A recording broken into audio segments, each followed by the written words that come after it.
Moi, 3 petits mots, comme un député, par hasard, continuer à vélo l'autoroute à Zakari Babaswe. Moi, face le roi Bonobo. So, Otali, na mwindu, na longi. Bonobo ya Bonobo. Nous sous Otali, mâchoire, nae. On doit sentir qu'il y a une évolution de l'homme. La famille va évoluer à trotter. Photo, mais sur Otali. Ah, j'ai fait une carte d'électeur. Faut que ça grand frère, nangai. Pour Mbanga, modèle Zali, donc, c'est Mbanga, mâchoire. Modèle mâchoire, les mâchoire, les autres ont tête, et les autres ont place, les belés ont la tête. L'homme des Néandertaliens, c'est-à-dire que primate. Oui, il y a des mâchoire, gorille, au moins, il y a un niveau mâchoire. Oh, mon sous-sol, moi, je suis chef coutumier de l'eau, mais je suis bimba. Vous comprenez? Mon père, il y a beaucoup de choses, il y a des choses qui sont bimba. Mais il y a des gens qui ont été là, bimba. Il y a des gens qui ont été là, il y a des gens qui ont été là, il y a des gens qui ont été là, vous comprenez? Parce que petit moment Mike, oyo bazaki na logique oyo bato bakanisa ke mboka oyo continuer ko brûler. Mboka oyo eko continuer ko brûler. Bato ya série de renseignements na batamitaire na B. Balingaki ba maintenir coûte que coûte Joseph Kabila na pouvoir. Ils ont même dit qu'il n'y aura pas un autre candidat. Et ils se sont préparés dans cette logique. Il y a coûte que coûte 3e mandat pour Joseph Kabila. Pour Nayango, il fallait s'occuper de l'opposition. Pour s'occuper de l'opposition, on a créé des faux opposants. On a pris des journalistes. 3 journalistes dans l'idéologie à Zakari Babaswe, se retrouver dans le Parlement. Vous comprenez? Mission na bango ezalaki ko s'occuper na opposition, c'est-à-dire Félix Tshisekedi, Jean-Pierre Bemba, ko s'occuper na Moïse Katumbi en les attaquant. En les attaquant. En contrepartie, les autres journalistes qui pouvaient ne pas s'inscrire dans cette logique-là, il fallait les écarter. Le cas de Zakari Babaswe. Oh, Zakaraza belge, oh, Zakaraza Kandana Kimansek, alors qu'il a déposé la candidature, oh, Zakaraza Bonaboye, il a déposé le Sénat, au Landé la moitié. Si vous, dans la provinciale, dans la Congolais, dans le Sénat, dans le Congolais, il va calculer en Zambé. Zamba confondre Bango, pour l'élection de Milo Moussoussou. Nous avons déjà, dans le premier ministre, nous avons confondre Soubatou. Et le président de la République, Fachi, Félix Etienne Tshisekedi, Félix Antoine Tshisekedi Chilombo. Match échangé, perturbation Koti. Bakoti matanga ba Panzani. Bayaki mulongo ba zongi muturamtunzela na tour de Babel. Ikola Zakari Babaswe.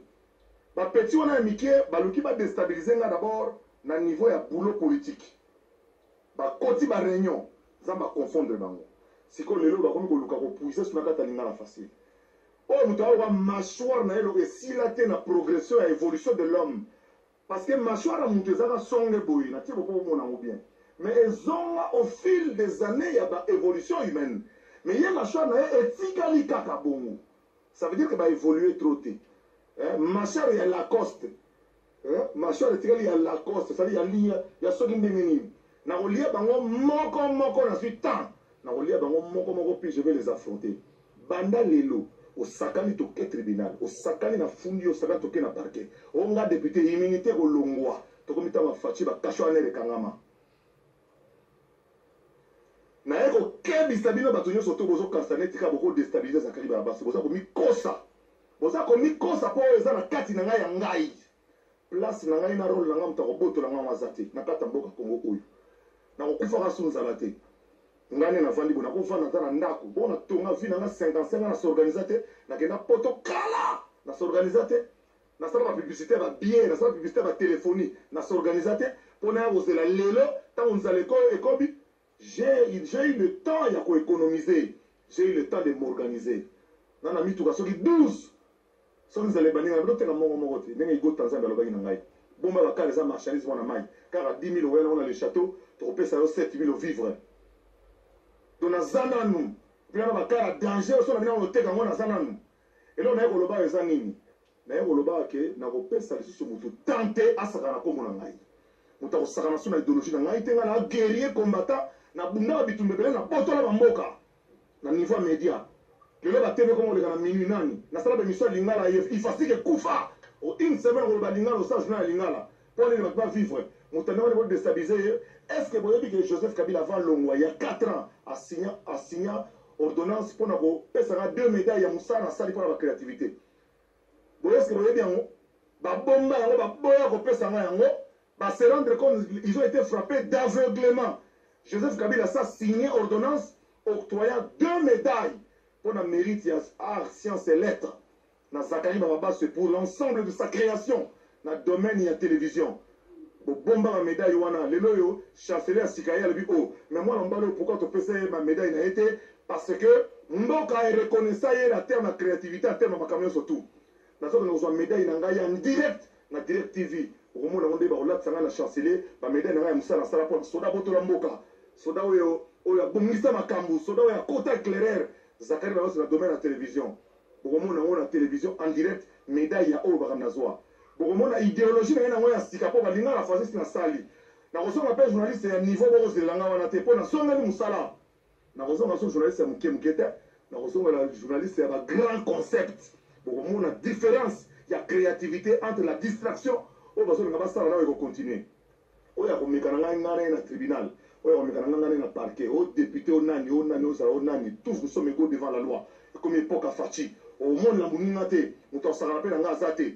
Place nanga eza place nangai eloko nanga eza eloko nangai mérite nanga eza mérite nangai wana eza message nanga na pesa naza na méchant ko sakana te na zongeli méchant bomona ite ba montage ya lokuta ya bato soki ya moi eloko moko mukie bo idéologie na pesa bakosala ba montage bazo ba image nanga ya feu vert kala nzoka nde balinga ba koyiba su bato na linga la facile boye koyiba pa epe eleki bino ti so oleka pourquoi osala ya bino te boza toujours sima la kelele boza toujours ba esclave nangai boza toujours ba suiviste na ngai boza toujours ba ngamba na ngai boza toujours na se talon na ngai parce que vous n'avez pas réussi à faire mieux vous venez toujours puiser dans l'ingala facile bato balongwa ba canal kin bato balongwa ba CCTV bato balongwa ba antenne A bato balongwa ba RTN sengamo na longwa bato balongwa ba horizon 33 le kana TVT poani basa ba fiche te poani bosa ba fiche po bo ko salir comme Zakari Bababa parce que oh la pesi bino vie je revendique ngam na pesi bino vie et que so bo continuer ndenge wana bozala mikolo bozala bana bozala molili bozala moi na ko affronter bino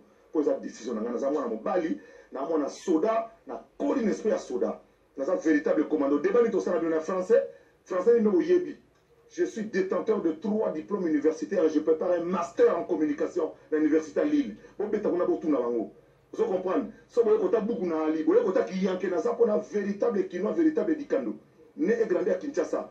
Donc, nous avons affronté à tous les niveaux. Nous avons affronté une équipe. Pourquoi c'est l'équipe? Nous avons supporté l'orchestre. Les villageois, 2 jours, nous avons Kinshasa. Nous avons besoin de soutien. Nous avons télé, nous avons bandi. Nous avons soin, nous avons fait. Nous avons fait un jour, nous avons fait un casse. Mais du coup, nous avons fait la campagne électorale. Nous avons amis en commun, amis en commun,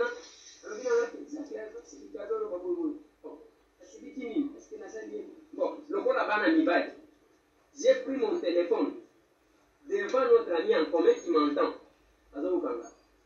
N'a vu téléphone, n'a benga zacle en mode main libre. N'a vu ça, tu as dit, abandi ko tombo na eu kazana, n'a vu, tu n'as pas benga yo en tant qu'appel. Ceux qui ont des locaux, ça là qui ont ma paix. Nous sommes des hommes évolués. Mais les gens qui ont des bangati, abandi comment dire? Oya tera nanga, okomona, ngaki chata oyo. Loko la boye bika que il ça c'est zaka ya mutu moko. Parce que nous sommes pas. Alors que nenge to za boye. Comme pour limiter, dans un peu nous avons compliqué, je ne peux pas renseigner. Sauf qu'il y a eu carte de langage. Imam na taro bana watu tukutana plasa ya mokotini. Nina kuna kitayuki ngamo mokolo kisasa. Tukena ilete. Ile kuna nini ni. Mais j'insiste sur une chose, les gens battent mon côté. Je n'ai pas créé les journaux pour répondre à Zak. Qui du reste, Zak a sala vinaye, a sali kombo naye, na domaine naye, na secteur naye. Mais c'est tant que villageois de son état. Oh, vous avez un vélo. Hein? Mais c'est tant que villageois de son état. Oh, vous avez un vélo. Que Natonyango, le monde est un mouton qui a profession. Brique par brique. Il y a quitté ce terrain en 2010.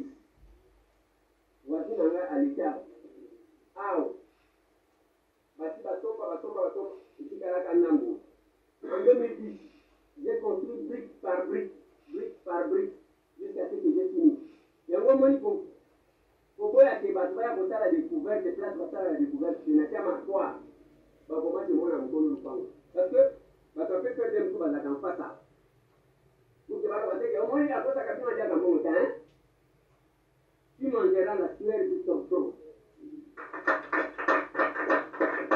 Alors j'ai fait ça mais moi en tant que tambour en tant que villageois okobanda kosala teke lelo balambi soso epa na yo efo mokili mobimba bayeba ke lelo yo olie soso ce n'est pas ma vie soki osombi motu yo osi oyoka nani nazalaki na syndicat de Congo avant-hier allez lui m'en chercher aluki villageois katungi aluka villageois ndenge naza boye tous ces gens bato nyonso wana bomona ngai nakenda kobeta tokonko epa mokili balukanga baluka ye villageois boyokaka nga te na makambo ya matosi. Et je vais mettre la discipline na tana tokomi wapi na jité de boulonnage pona ni bazana nga bazawa même soki azana ndala koyeba te basengaka jamais mutu transport osengi visiteur transport na yo ti na bengani yo osongani sans papier papier ezana bato moto akobana kotima biro même soki azali na likambo akoya kosala bino lokola azana mbongo na poste ayebi ke botimisaka ye mais vous étouffez les gens nasalaki na nga na matolo te natetaka masolo ya bilamba te soki ndenge nini nalataka bien te naza kuna te mutu na ngai eza na makambo te Bill Gates ozomona ye alati nini okomona ye na kodwa pamba sokuti na chef de l'état na Goma responsable ya yuti limwe balakisa yo ye mutanganya oyo azali ya mokolo cap hotel kaka balakisa yo ye na mboka oyo okoboya banande kote ya mboka okoboya bango te moto mbongo asalaka bagrimase te moto mbongo asalaka bagrimase te. Alors c'est pour vous dire que je n'ai pas besoin de ça et si je ne réponds pas à ça nakoyaka pour répondre je dois profiter de cette occasion pour que je fasse une fois pour toutes équipe wana na constitué nga nake koluka motu moko Jérémie Yokama a écrit ekozana posa na kolakisa bino demande d'emploi na vie parce que tout wana baye koluka mosala. Moi je ne peux pas accepter tozana awa na chef de l'état aliya lutte contre le chômage yo imposer bato chômage parce que bakoma bawumbu na yo ça non donc tokoboya yango parce que tozobanga motu moko bato bavandaka na bandako donc c'est pas ça. Je ne le fais pas parce que je dois répondre à quelqu'un mwana mobali oyo surtout azali oyo ezali antimose boyebi bien que Jérémie était mourant asalaki accident il fallait abandonner le nom tobanga kaka ndenge toyokaka pater nani oui donc bazobeleka ça nous sommes allés voir yoka loba na nga banda kala mokolo akokotaka na débat soki alingi akota débat je vais le répondre. Quel est le débat? Nazalaki journaliste tala l'interview kozala journaliste eza kotia micro yo moko ozomilobela début à la fin tiens. On reconnaît un journaliste à travers les questions pertinentes à nous poser. On le dit qu'en tant que journaliste, ça va pas reportage, ma mission, ma question, ma na tout na binanga. Ngai na mboka oyo par Joseph Kabila. Nani na yambate. Comme si quelqu'un. Ça c'est d'abord d'un côté. Il y a côté, il côté à profession, je suis parmi quand même Batou Basala effort. Je ne suis pas grand parce que je suis grand. J'ai un parcours dans les médias. Pendant la radio, la presse écrite, la prospérité dans la Kisasao. C'est ça que même lui, ça, c'est ça pas image des autres circulés. C'est parce que les journalistes ne veulent pas faire des recherches. Combien de fois il a fait des émissions à Zokumisanga?